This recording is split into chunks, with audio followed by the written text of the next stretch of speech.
আসসালামু আলাইকুম বন্ধুরা, আশা করি তোমরা সবাই ভালো আছো। আমিও আলহামদুলিল্লাহ ভালো আছি। তো তোমাদের সামনে আবারও আমি হাজির হলাম একটা নতুন দিনের নতুন ভিডিও নিয়ে।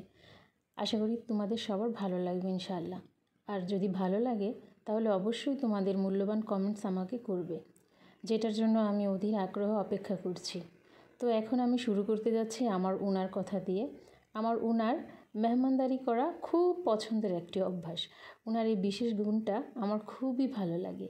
আর আমিও যখনই শুনি মেহমান আসছে তখনই মহা উৎসবে রান্নার কাজে লেগে যাই। তো যখনই উনি আমাকে ফোন করে বললেন উনার এক মেয়ে কলিগ আসছে, ও ইন্ডিয়ান একটি মেয়ে, আর পাশের ফ্ল্যাটের ভাই ভাবি রাতে আমাদের এখানে আসবেন, ওনারাও ইন্ডিয়ান। আমি তো মহা খুশি। হাতে কিছু কাজ ছিল, সেগুলো সেরেই লেগে গেলাম রান্নার কাজে। আর সেটাই আমি শেয়ার করলাম তোমাদের সাথে। আশা করি ইনশাআল্লাহ অবশ্যই ভালো লাগবে। আর যদি ভালো লাগে তাহলে সবাই আমাকে অবশ্যই ভালোবাসা ও সাপোর্ট দেবে। আর তোমাদের প্রতি দোয়া ও ভালোবাসা রেখে আমি এখানেই বিদায় নিচ্ছি। সবাই ভালো থাকবে। আল্লাহ হাফেজ। আসসালামু আলাইকুম।